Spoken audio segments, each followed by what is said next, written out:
आप सबको प्रभु यीशु मसीह के मीठे और पवित्र नाम में जय मसीह की। आज प्रभु के दया से फिर हम आप सबके बीच में आए एक नए वीडियो के साथ, एक नए विषय के साथ।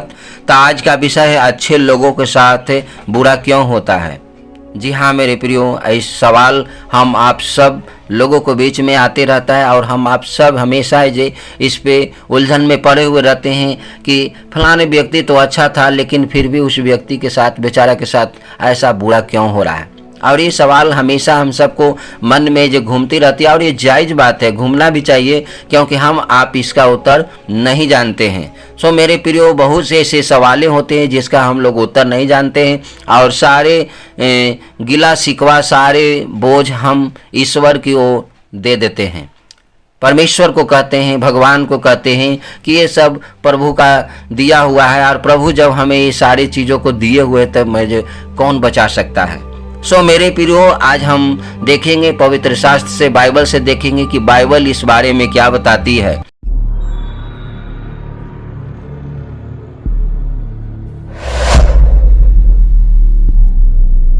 सो मेरे प्रियो, यहोवा परमेश्वर सारी सृष्टि का चीजों का सृष्टि करता है और वह सर्वशक्तिमान है। इसलिए बहुत से लोग शायद कहें दुनिया में अच्छा या बुरा जो भी होता है सब उसी का किया कराया है। हाँ मेरे प्रियो, जैसे हम आप सब कहते हैं कि सब तो भगवान का बनाया हुआ है, सब तो ईश्वर का बनाया हुआ है, तो जो भी है जो फलाना बेचारा के साथ बुरा हो रहा है तो ये सब भगवान कर रहे हैं, ये उन्हीं का सब किया कराया है, वही सब बातों के लिए जिम्मेवार है। और हम लोग ये भी कह देते हैं कि ये बात जो हो रहा है, ये उनके जीवन में जो काम हो रहा है या मेरे जीवन में काम हो रहा है, इसका जिम्मेवार है जो वो ईश्वर है, वो परमेश्वर है। लेकिन मेरे प्रियो, आप गौर कीजिए कि सच्चे परमेश्वर यहोवा के बारे में बाइबल क्या बताती है।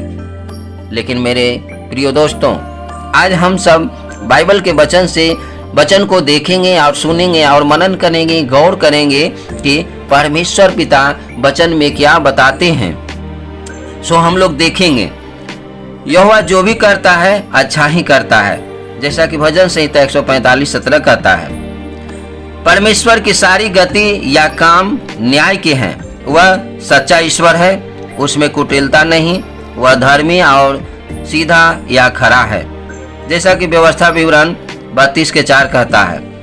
यहोवा गहरी करुणा दिखाता है और दयालु परमेश्वर है, याकूब जब 5:11 में देखते हैं। सो मेरे प्रिय दोस्तों, परमेश्वर कभी के साथ बुरा नहीं करते हैं। जब हम वचन को यहाँ देखते हैं तो यहाँ देखते हैं कि परमेश्वर पिता है जो अच्छे सच्चाई का न्याय करते हैं। परमेश्वर पिता सच्चा ईश्वर है। परमेश्वर पिता है जो वो खड़ा है और सीधा है और वो धर्मी है और वो है जो गहरी से करुणा दिखाता है और वो दयालु परमेश्वर है। सो मेरे प्रिय, परमेश्वर कभी किसी के साथ बुरा नहीं करते हैं, लेकिन क्या वह दूसरों को बुरा काम करने के लिए उकसाता है। अब सवाल ये यहाँ पे आता है मेरे प्रियो कि अगर वो किसी के साथ बुरा नहीं करते हैं तो वो क्या अगर किसी और को बुरा कर में गिराने के लिए, बुराई करने के लिए उकसाते हैं। सो मेरे प्रियो, हरगिज नहीं। मेरे प्रियो दोस्तों, बाइबल वचन कहता है कि जब किसी की परीक्षा हो रही हो, वह यह न कहे कि परमेश्वर मेरी परीक्षा ले रहा है, क्योंकि ना तो बुरी बातों से परमेश्वर को परीक्षा में डाला जा सकता है, न ही वह खुद बुरी बातों से किसी की परीक्षा लेता है। जैसा कि हम याकूब 1:13 में पाते हैं मेरे प्रियो कि अगर किसी के जीवन में परेशानी या मुसीबत या कुछ भी आ रहा है तो ये नहीं कहे कि परमेश्वर की ओर से है, क्योंकि परमेश्वर किसी का परीक्षा नहीं लेते हैं और न किसी को है जो उसमें वो डालते हैं।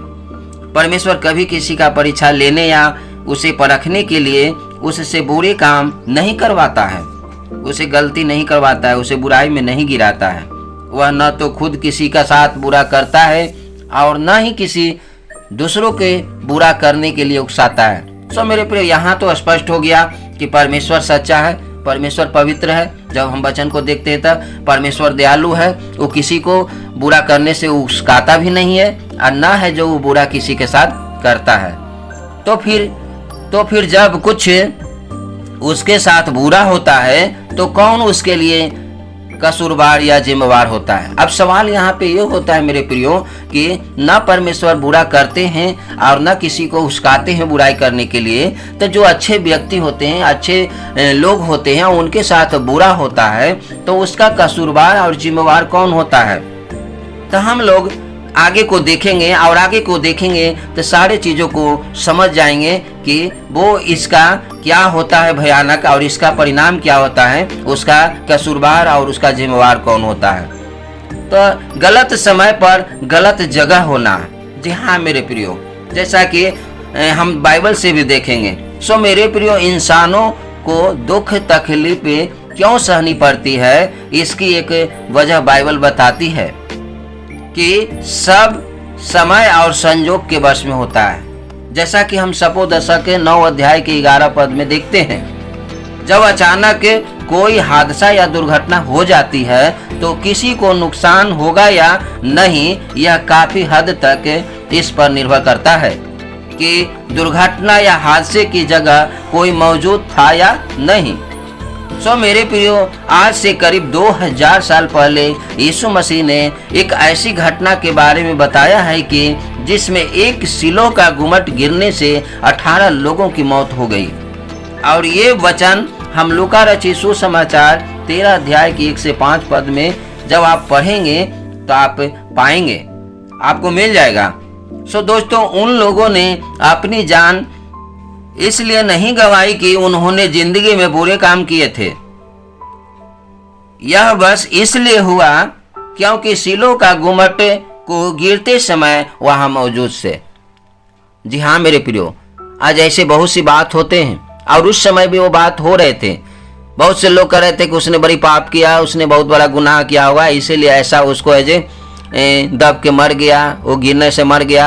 आज वैसी सवाल हम आपके बीच में भी होती है। बहुत से ऐसे अच्छे लोग होते हैं, अच्छे भाई बहन होते हैं जिन पे बहुत सी विपत्तियां आती हैं, बहुत सी दिक्कतें आती हैं, बहुत सी बीमारियां, रोग में परेशान रहते हैं या तंगी में परेशान रहते हैं। तो बहुत से लोग ऐसी बातों को कहते हैं कि इसने बुरे कर्म को किया होगा, इसने पाप किया होगा, तब ऐसा हो रहा है। लेकिन यहाँ पे बाइबल बताती है कि वो इसलिए नहीं वो उसकी मौत हुई कि वो उसने बुरा काम किया था। वो मौत इसलिए हुआ कि जिस समय वो दुर्घटना हुआ, वो सिलो का पत्थर गिरा, वो उस समय सिलो का गुम्मट गिरा, उस समय वो वहाँ उस घटना के पास वो मौजूद थे। इसीलिए वो है जे 18 जो व्यक्ति थे वहाँ है जो उन लोगों का जान है जे गंवाया। जैसे कि मेरे प्रियो, जून 2013 में आई जबरदस्त बाढ़ और चट्टानों के खिसकने से भारत का उत्तराखंड राज्य तबाह हो गया। रिपोर्ट बताती है कि सरकार ने 4000 लोगों की मौत घोषित की और इससे 1 लाख से ज्यादा लोगों की जिंदगियों पर बुरा असर हुआ। और जनवरी 2010 में हैती में एक जबरदस्त भूकंप आया। वहां की सरकार का कहना है कि उस भूकंप में 3 लाख से ज्यादा लोगों की जान ले ली। सो मेरे प्रियो, ये विपत्तियां अच्छे बुरी सबको अपनी अगोड़ा में ले लिया। सो मेरे प्रियो, वहाँ पे जो हम दो को घटना को देखते हैं, उस घटना में ऐसे नहीं कि बुरे ही लोग मरे और अच्छे लोग बच गए, नहीं, वहाँ दोनों लोग, क्योंकि जिस दुर्घटना हो रहा था, जिस वो तबाही आया था, उस तबाही में उस जगह पे वो मौजूद थे और वो जगह पे मौजूद रहने के कारण उनके साथ वो घटना हुआ। उसी तरह से बीमारियां किसी की भी हो सकती है और कभी भी लोगों की मौत हो सकती है। जी हाँ मेरे प्रियो, परमेश्वर अच्छे लोगों पर मुसीबतें क्यों आने देता है? अब सवाल ये है कि जब ये सारी बातें होती है, सारी घटनाएं होती है, तो परमेश्वर पिता उन अच्छे लोगों के ऊपर ये सारी मुसीबतें क्यों आने देते हैं? सो मेरे प्रियो, कुछ लोग शायद यह भी कर सकते हैं कि क्या परमेश्वर इन तबाहियों को रोक नहीं सकता है? क्या वह अच्छे लोगों को बचा नहीं सकता है? ऐसी ऐसी बात है जे बहुत से लोग हैं जो मेरे प्रियो कहते हैं, हम लोग भी कहते हैं कि क्या जब ये मुसीबत आ रहे थे तो परमेश्वर उसको क्यों नहीं बचाया? क्या वो बचा नहीं सकते थे? तो ऐसी तबाहियों या हादसों में परमेश्वर का दखल देने का मतलब होगा कि वह उनके होने से पहले ही इनके बारे में मैं जानता है। पर क्या ऐसा है? माना कि परमेश्वर के पास भविष्य जानने की काबिलियत है, लेकिन सवाल उठता है कि क्या परमेश्वर किसी बात को पहले से जानता है या फिर चुनाव करता है कि वह अपनी इस काबिलियत का इस्तेमाल कब करेगा और कब नहीं? जैसा कि यशायाह 42 के 9 के पद में बाइबल वचन कहता है कि हमारा परमेश्वर तो स्वर्ग में है, जो कुछ वह चाहता है कहता है। भजन संहिता 115 के 3 में। जी हाँ मेरे प्रियो, यहोवा परमेश्वर वही काम करता है जो उसे सही या जरूरी लगता है, ना कि वह काम जिसे करने के वह काबिल है। उसी तरह यहोवा यह तय करते हैं कि वह भविष्य जानने की अपनी काबिलियत कब कब इस्तेमाल करेगा। जैसा कि हम उदाहरण के लिए देखते हैं कि जब सदोम और अमोरा में चारों तरफ बुराई फैल गई थी, तो परमेश्वर ने अपने एक वफादार सेवक अब्राहम से कहा, मैं उतर कर देखूंगा कि जैसी चिल्लाहट मेरे कान तक पहुंची है, वहां के लोगों ने वैसा ही काम किया है कि नहीं, और अगर किया है तो मैं उसे जाने दूंगा। जैसा कि उत्पत्ति 18 के 20 और 21 पद में हम पाते हैं। इस वचनों से साफ जाहिर होता है कि कुछ समय के लिए यहोवा ने चुनाव किया कि उस शहरों में किस हद तक बुराई बढ़ जाएगी। यह वह नहीं जानेगा। इससे पता चलता है कि यहोवा यह चुनाव कर सकते हैं कि वह किन किन बातों के पहले से जानेगा और किन किन बातों को नहीं। जैसा कि हम उत्पत्ति 22 के 12 पद में पाते हैं। तो यहाँ हम वचन को देखते हैं तो कहता है, उसने कहा, उस लड़के का हाथ मत बढ़ा और न उससे कुछ कर, क्योंकि तूने जो मुझसे अपने पुत्र वरन अपने इकलौते पुत्र को भी नहीं रख छोड़ा, इससे मैं अब जान गया कि तू परमेश्वर का भय मानता है। आमीन।